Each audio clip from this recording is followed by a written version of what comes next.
نون میم راشد، علی سردار جعفری، جوش ملی آبادی، اختر الایمان، میرا جی، فیض احمد فیض، آل احمد سرور، سجاد حیدر اور عابد جعفری اردو ادب میں نظم کے حوالے سے وہ معتبر شاعر ہیں جنہوں نے نظم کے ارتقاء اور فروغ میں اہم کردار ادا کیا۔ اگرچہ ان میں سے کچھ شعراء نے غزل کی صنف میں بھی اردو شاعری کو مالا مال کیا، لیکن ان کی نظمیں عالمی ادب کے منظرنامے پر پیش کرنے والی تخلیقات ہیں۔ ان متذکرہ بالا شخصیات کے بعد نثری نظم کی تحریک نے زور پکڑا تو اگلی نسل میں بہت سے نثری نظم لکھنے والوں نے شاعرانہ خیالات کو ردھم اور میٹر کی نغمگی سے نکال کر تخلیقی جوہر سے مرتکز کر دیا۔ ڈاکٹر وزیر آغا، ستیا پال آنند، صلاح الدین پرویز، سمپورن سنگھ گلزار، قمر جمیل، عمیق حنفی، کمار پاشی، امرتا پریتم، افضال سید، سارا شگفتہ، عذرا عباس، نسرین انجم بھٹی اور احسن سلیم سمیت بہت سے نثری نظم کے وہ معتبر نام ہیں جنہوں نے مولانا محمد حسین آزاد اور مولانا الطاف حسین حالی کے جدید نظم کے تصور کو نثری نظم کی تصویر بنا کر پیش کیا، مگر نئی نسل نے نظم گوئی سے فرار حاصل کر کے مکھی پہ مکھی مارنے کے عمل کے تحت غزل گوئی کو ہی سہل جانا۔ موجودہ عہد میں غزل گوئی تخلیقی جوہر سے زیادہ تک بندی کی سطح تک پہنچ گئی۔ عہد حاضر میں غزل نئے لکھنے والوں کے لیے شکرقند اور نظم زہر حلال ہوتی جا رہی ہے، لیکن پاکستان میں نظم کے حوالے سے ایک شخصیت ایسی ہے جن کی نظموں کو ہم عالمی ادب کے منظرنامے پر فخر سے پیش کرتے ہیں، وہ ڈاکٹر وحید احمد کی نظمیں ہیں۔ ڈاکٹر وحید احمد نظم کے باکمال شاعر مجید امجد کے شہر ساہیوال میں ان کے محلے دار رہے ہیں، اور ان کے زمانہ طالب علمی میں ہی مجید امجد نے ان میں ایک بڑے نظم نگار کو دریافت کر لیا تھا۔ ڈاکٹر وحید احمد اپنی عملی زندگی میں پہنچے تو وہ ایک میڈیکل ڈاکٹر رہے اور سرجری کے شعبے میں اپنی خدمات انجام دیتے ہوئے انہیں سول سروس میں جانے کا خیال پیدا ہو گیا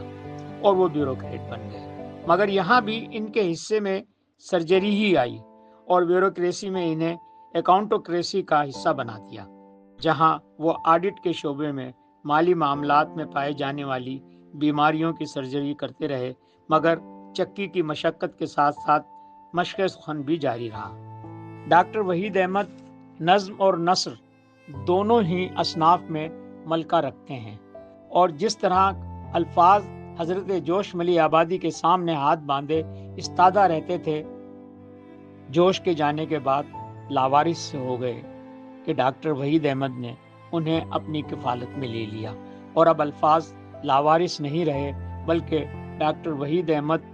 کی صورت میں انہیں ایک مشفق اور مہربان میسر آ گیا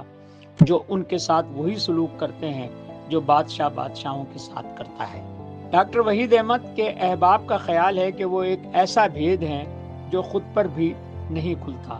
ان کی شخصیت میں ڈاکٹر، کیمیا گر، حکیم، جوگی، مولوی، پنڈت، سادھو، سنت، بھکشو، صوفی، فقیر، درویش، بادشاہ، سنیاسی، جراح، مستری، نجومی، استاد، مداری، شعبدے باز، رند، زاہد، جادوگر، ہارمونیم ماسٹر، طبلہ نواز، ڈانس ماسٹر ایک وقت موجود ہیں، اور الفاظ ان کے اشارے پر نرتکیوں کی طرح ناچتے ہیں۔ اگرچہ وہ عصر حاضر میں نظم کے اتنے بڑے شاعر ہیں جن سے صرف نظر کر کے نظم کا عہد مکمل نہیں ہوتا، مگر یہاں میں ان کی نظم کے ساتھ ساتھ غزل گوئی سے بھی صرف نظر نہیں کر سکتا، کیونکہ غزل میں بھی ان کا تخیل، لہجہ اور لغت اشعار کی بنت کو مروجہ غزل گوئی سے بالا تر دکھائی دیتی ہے۔ ان کی دو غزلوں سے کچھ اشعار ملاحظہ فرمائیے۔ خود کو خالی جہان دیکھتا ہے، آئینہ آسمان دیکھتا ہے، مجھ کو خالی جہان دیکھتا ہے، آئینہ آسمان دیکھتا ہے، ایک مدت کے بعد گھر آیا، ایک مدت کے بعد گھر آیا، اجنبی خاندان دیکھتا ہے، اجنبی خاندان دیکھتا ہے، ہم نے صحرائے زندگی دیکھا، ہم نے صحرائے زندگی دیکھا، جس طرح ساربان دیکھتا ہے، جس طرح ساربان دیکھتا ہے۔ یہ وہ عدسہ ہے جو ستاروں پر، یہ وہ عدسہ ہے جو ستاروں پر انگلیوں کے نشان دیکھتا ہے۔ دل میں کیا کیا گماں گزرتا ہے، دل میں کیا کیا گماں گزرتا ہے، جب بھی وہ بدگمان دیکھتا ہے، جب بھی وہ بدگمان دیکھتا ہے۔ وقت وہ تیر ہے وحید احمد، وقت وہ تیر ہے وحید احمد، جو کماں کی اڑان دیکھتا ہے، جو کماں کی اڑان دیکھتا ہے۔ ایک اور غزل سے چند شعر آپ کی خدمت میں پیش کرتے ہیں۔ پھول اتنے کہ دہائی صاحب، پھول اتنے کہ دہائی صاحب، وہ چلی تو نظر آئی صاحب، وہ چلی تو نظر آئی صاحب، اس نے پانی سے اٹھایا تھا خمیر، اس نے پانی سے اٹھایا تھا خمیر، اور پھر آگ دکھائی صاحب، اور پھر آگ دکھائی صاحب، سب نے اس شوق کو مضمون کیا، سب نے اس شوق کو مضمون کیا،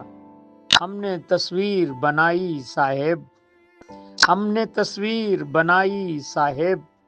اور اب شہر میں در آئی ہے، اور اب شہر میں در آئی ہے، دشت کی آبلا پائی صاحب، آگ سینے میں بھڑک اٹھی ہے، ہم نے دامن سے بجھائی صاحب۔ وحید احمد ہمارے عہد کے